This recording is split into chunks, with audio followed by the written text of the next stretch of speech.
My dad was very strict.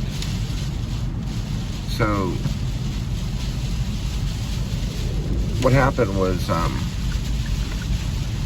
my sister forged her, I guess like a progress report, and made a 67 turn into, I think, a 77. I don't know how she did it. She was kind of a genius. So as punishment, my dad, this was probably in, like, we were all in middle school. I was probably in middle school, maybe a little younger. Yeah, I was probably like maybe 6th or 7th grade. She was probably 8th grade. She knew that if she turned in the real progress report, then she would be grounded, and because she failed and got a 67. But she changed it to a 77. She forged it. And I guess he found out somehow by seeing some other paperwork. They're just numbers.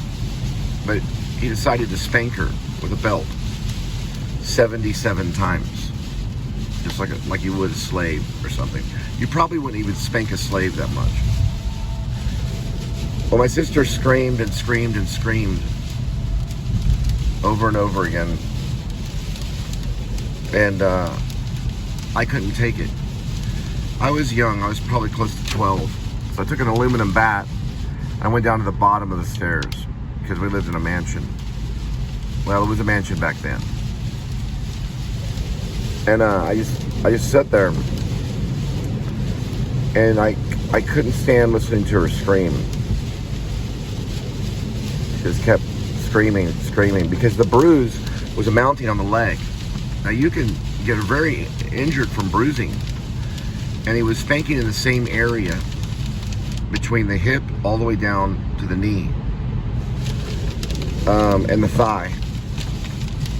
And by the time he was done, the next day it was completely black, all the way from her hip down to her thigh to the knees. Now she told, it was reported to the police, and it was reported to the child abuse department that the police are corrupt. They didn't do anything about it in the 80s. They should have taken my sister away right then.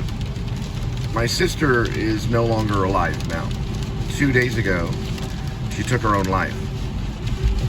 Or that's what my cousin Robert Cam told me, and my Aunt Cindy,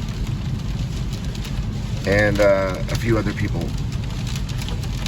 And supposedly, I'm waiting for all the facts to come out. But she's no longer with us. That's what my mom told me.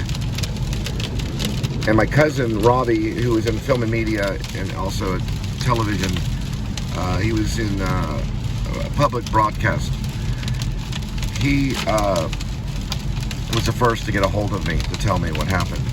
And her daughter had posted something on Facebook, which was her daughter's name is Jordan. She was married to a police officer named Chad Royer. I believe it's R-O-Y-E-R. I don't know if he's in custody. I don't know what's going on. I don't know the details of it. And I don't know if she did it, or if it was foul play. We don't know for sure.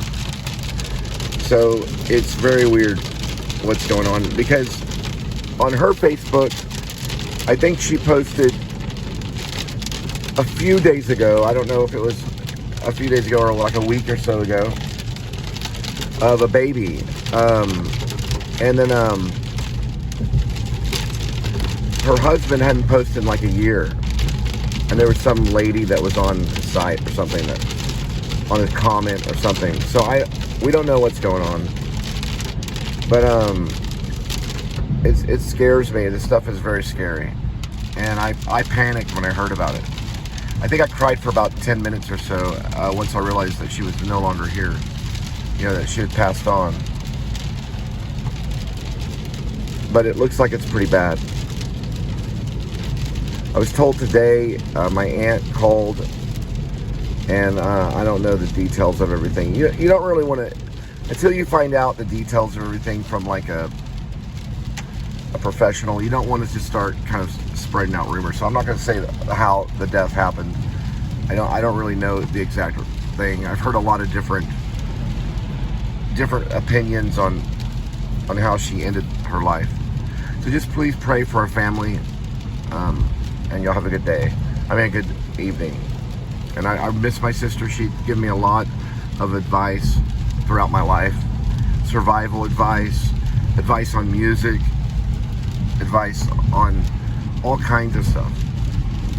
And even she was kind of bossy a little bit, but she was always looking out for me and everything. So this is gonna be hard, but she's in a better place now.